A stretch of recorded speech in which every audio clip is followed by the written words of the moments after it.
أعوذ بالله من الشيطان الرجيم. بسم الله الرحمن الرحيم، والصلاة والسلام على رسول الله صلى الله عليه وسلم. إن الحمد لله نحمده ونستعينه ونستغفره ونعوذ بالله من شرور أنفسنا ومن سيئات أعمالنا. من يهد الله فهو المهتدي ومن يضلل فلن تجد له وليا مرشدا. وأشهد أن لا إله إلا الله وحده لا شريك له وأشهد أن محمدا عبده ورسوله صلى الله عليه وسلم. Alhamdulillah, toute la louange appartient à Allah subhanahu wa ta'ala. Nous le glorifions, nous cherchons protection auprès de lui contre le mal de nos actions et le mal de nos âmes. Celui qu'Allah subhanahu wa ta'ala guide, nul ne peut l'égarer, celui qui l'égare, nul ne peut le guider. Et nous attestons qu'il n'y a de divinité digne d'adoration excepté Allah subhanahu wa ta'ala. Et nous attestons que Muhammad alayhi salatu wassalam est son noble serviteur et envoyé. Son noble serviteur et son envoyé qu'il a envoyé à l'humanité afin qu'il soit une lumière et une guidance. Afin que tout quiconque le suivra aura le succès, aura obtenu le succès, et quiconque se détournera de son enseignement et de sa voie sera celui-là même qui aura perdu son âme. Et alhamdulillah, salam à tous nos frères et sœurs et bienvenue à notre 6e assise de la lecture de l'explication de cette parole-là qui est la parole de l'islam, qui est la parole de la foi, qui est la parole de la taqwa, qui est la ilaha illallah. Aujourd'hui, comme nous l'avons si bien dit dans le cours précédent, c'est une parole qui est prononcée, mais avec beaucoup d'ignorance. Ignorance quant à ses implications et à son sens réel. Donc aujourd'hui, nous allons poursuivre avec le cours, avec la lecture de l'explication. Avant de continuer, j'aimerais préciser ceci. Ne vous lassez pas lors de nos cours que nous revenons à chaque fois sur des thèmes et sur des définitions. Car, comme on le dit, la répétition est pédagogique. Le fait de revenir sur des définitions telles que l'adoration, telles que le shirk, telles que en tout cas la taqwa, tout cela, c'est important. Il se peut qu'on n'a pas pu prendre des notes ou on n'a pas pu retenir des définitions dans le cours précédent, mais avec cette reprise des notions, vraiment ça reste un peu dans nos mémoires face à Allah subhanahu wa ta'ala, que ces lectures qu'on fait nous soient bénéfiques et soient profitables à nous ainsi qu'à la communauté. Donc on s'était arrêté sur les différents, comme ça, le cheikh l'a envoyé les différents versets pour nous montrer qu'est-ce que était vraiment la ilaha illallah, pour nous montrer son importance. Donc on va poursuivre avec la lecture de ces versets-là que le cheikh il a pris comme argument dans son explication. Il dit Wahiya, c'est-à-dire pas de la ilaha illallah, Wahiya al-husna allati dhakara Allah azza wa jal fi qawlihi فأما من أعطى واتقى وصدق بالحسنى فسنيسره لليسرى.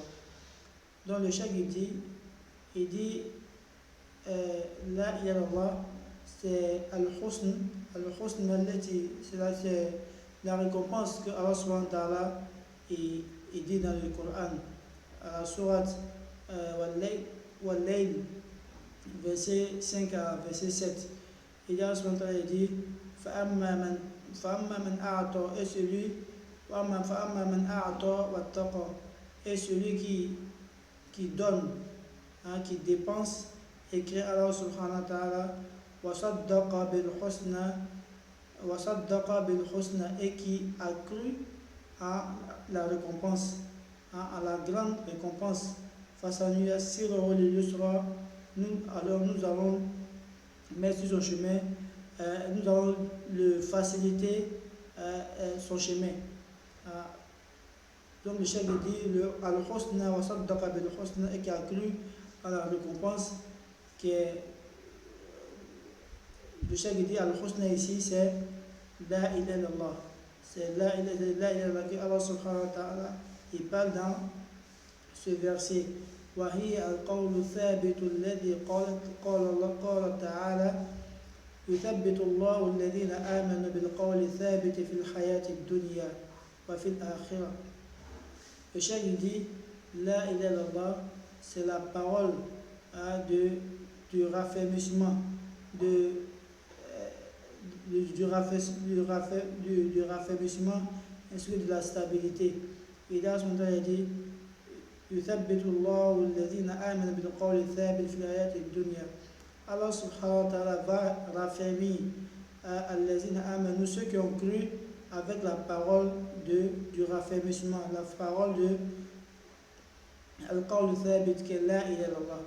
Donc Allah subhanahu wa ta'ala ici, il parle de la ilaha illallah aussi comme étant la parole quoi, al-qawl thabit, la parole du raffermissement. Voilà. Ça c'est la sourate Ibrahim. La sourate Ibrahim, Allah subhanahu wa ta'ala, verset 26. Allah subhanahu wa ta'ala définit la ilaha illallah comme étant la parole du raffermissement. وعنها يسأل الله الرسل وأممهم حيث يقول تعالى فلنسألن الذين أرسل إليهم ولنسألن المرسلين. Il dit, c'est au sujet de cette parole-là, la ilaha illallah, qu'Allah subhanahu wa ta'ala demandera des comptes aux prophètes et aux messagers, ainsi qu'à leurs différents peuples. C'est-à-dire, Allah va demander à tout prophète, est-ce que vous avez transmis le message? Les prophètes, ils vont répondre, non, nous avons transmis le message. Allah subhanahu wa ta'ala, il sait mieux que tout, il sait que ces prophètes ne désobéissent pas à son commandement. Mais il va leur poser la question, est-ce que vous avez transmis le message? Ils diront que bien sûr on a transmis le message. Ensuite, Allah subhanahu wa ta'ala va demander, nous, les musulmans, nous les croyants, tous ceux qui ont reçu un messager, Allah va nous demander, est-ce que nous avons, Allah va nous demander le compte au sujet de cette parole-là. Est-ce que les prophètes ont annoncé, est-ce que nous on a accepté?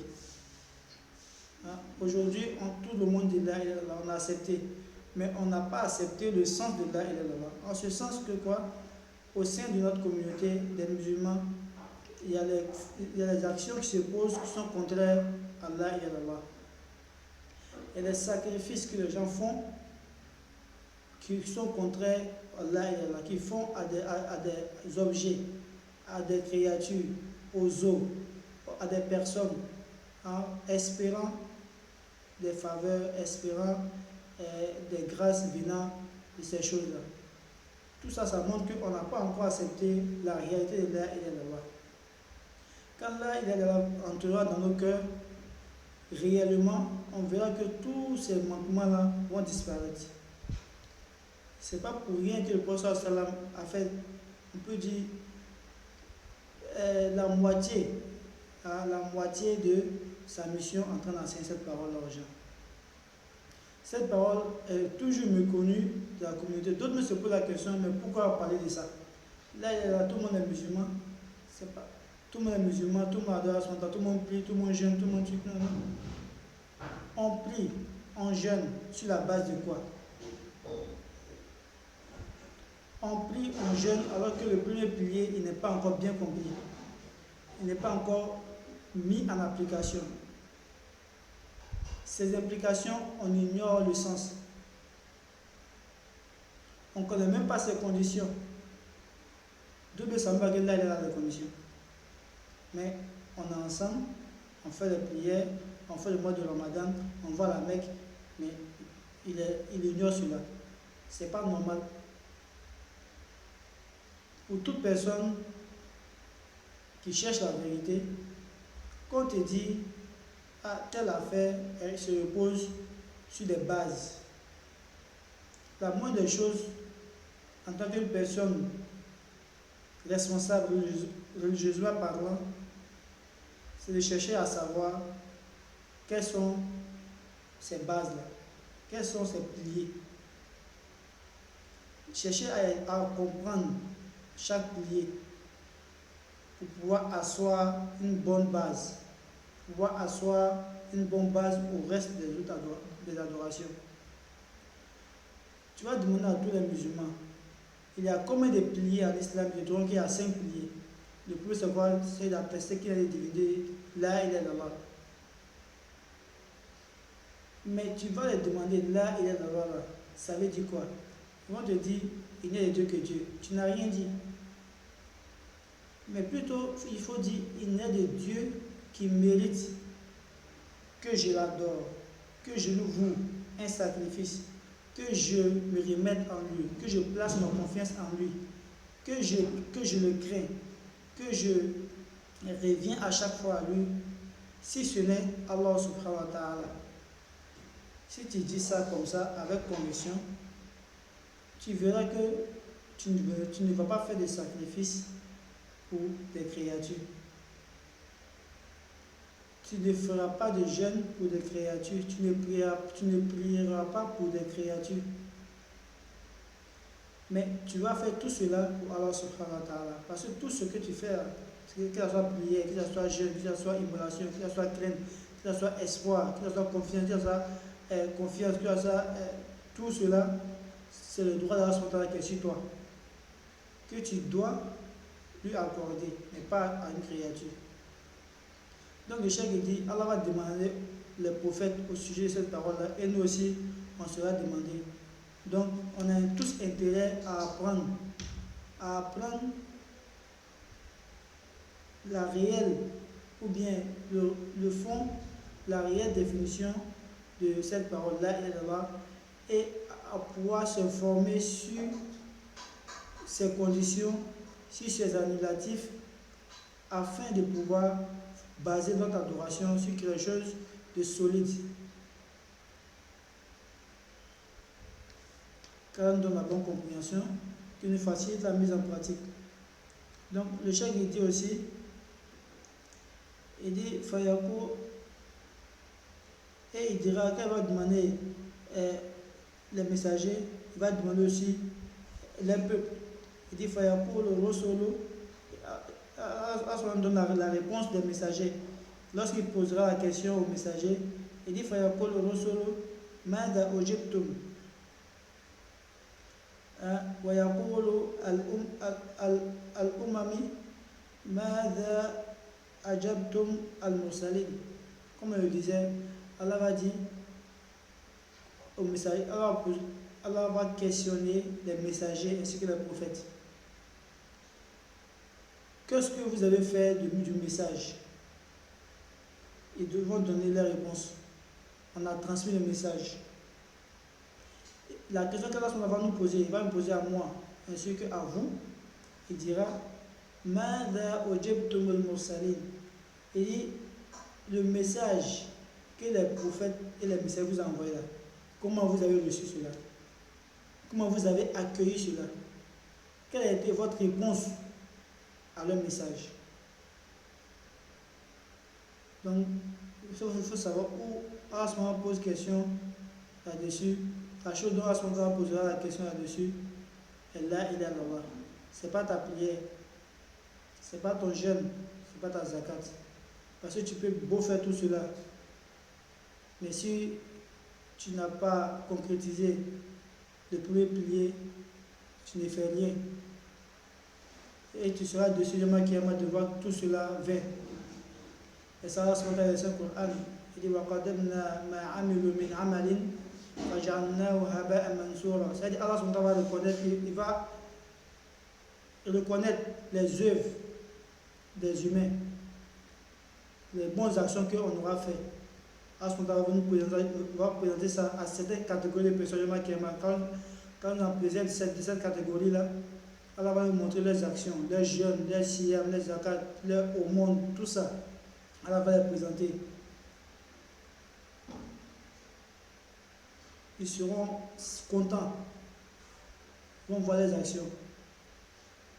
Il dit, mais il va faire ces actions-là comme de la poussière. Ça va s'éparpiller comme ça. Ces personnes parmi eux, il y a des personnes qui faisaient le shirk en dessous, sous forme cachée.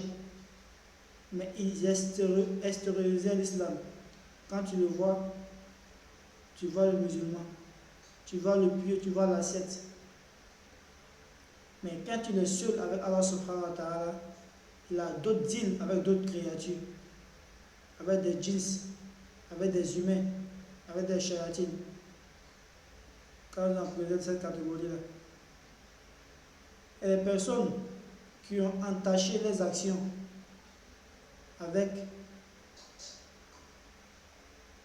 l'ostentation, avec le manque de sincérité.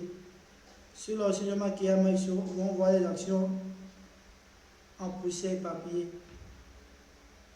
Parce qu'ils n'ont pas été sincères avec Allah subhanahu wa ta'ala. C'est pourquoi nous devons vérifier, nous devons concrétiser cette parole-là et toujours revoir notre intention. Parce que l'intention, c'est la base de l'adoration en islam. Si ton intention n'est pas bonne, mon frère, ne te fatigue pas. Tu n'as rien auprès d'Allah subhanahu wa ta'ala. C'est vrai, les éloges, les grâces, tu les auras sur la terre.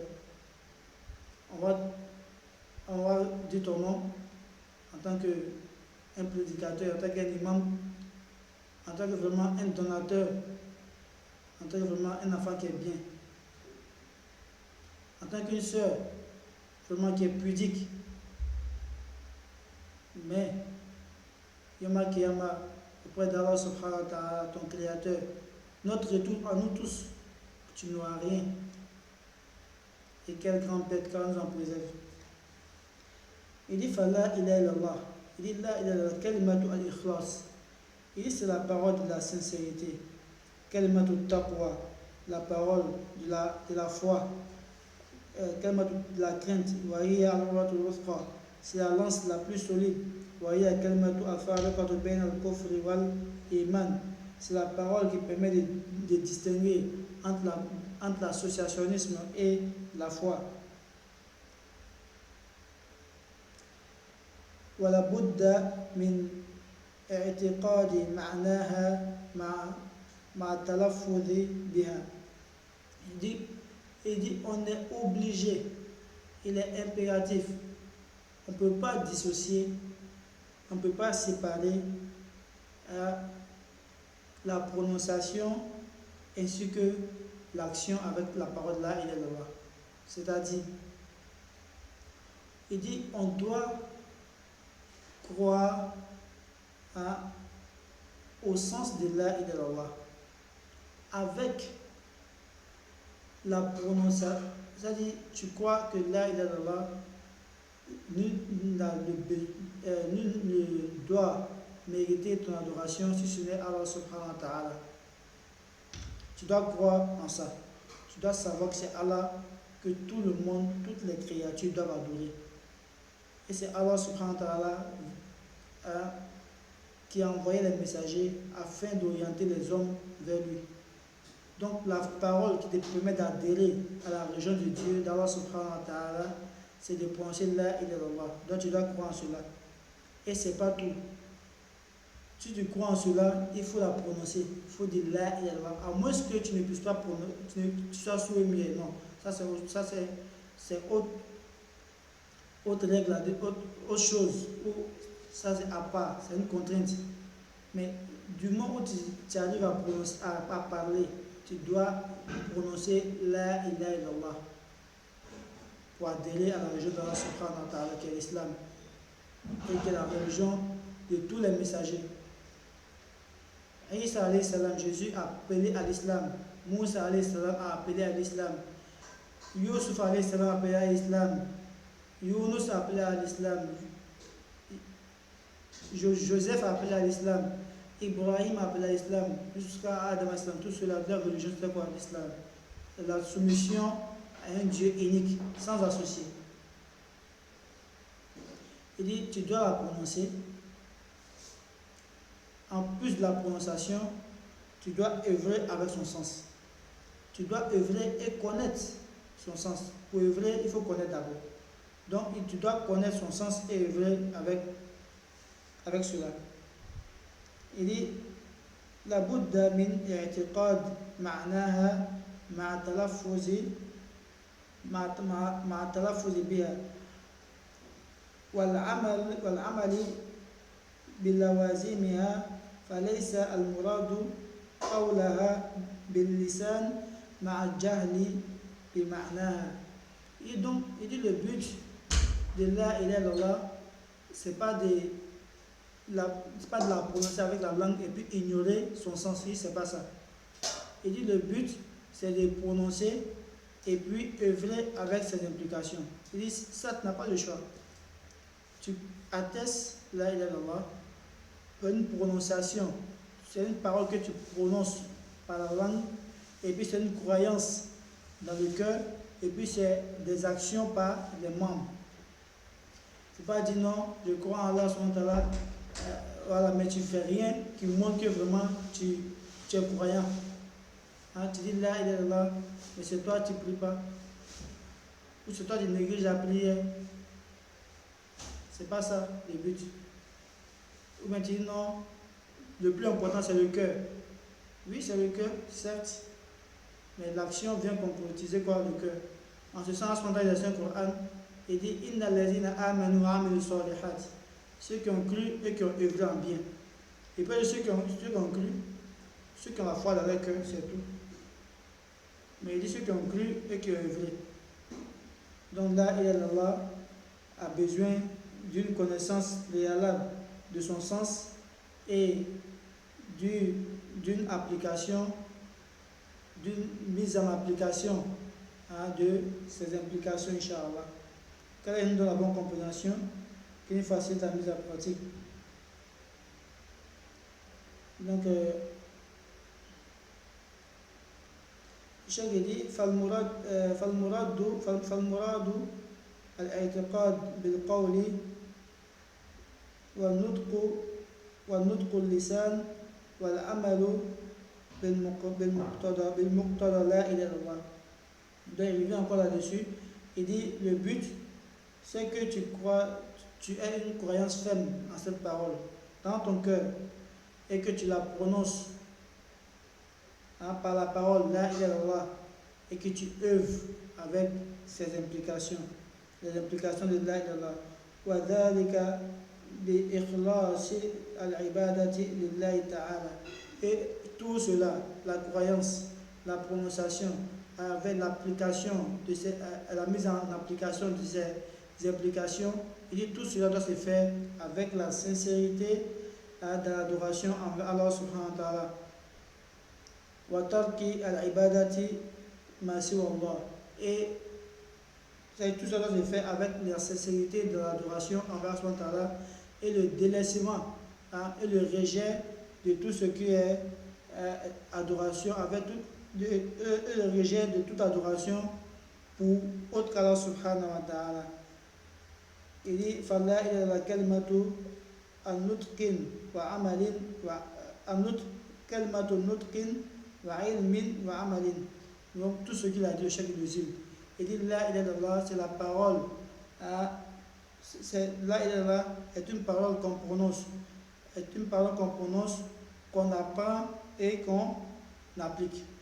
Qu'on a la bonne compréhension, qu'il fasse de nos musulmans pieux sincères, qu'il fasse que la ilaha illallah, on puisse vivre avec cela, on puisse mourir avec cela et qu'on puisse être ressuscité avec cette parole. Subhanakallah wa bihamdik, nashhadu an la ilaha illa anta nastaghfiruka wa natubu ilayk. Salli subhana rabbika rabbil izzati amma yasifun wa salamun ala mursalin walhamdulillahi rabbil alamin. Et à notre séance pour Inch'Allah. Assalamu alaikum wa rahmatullah.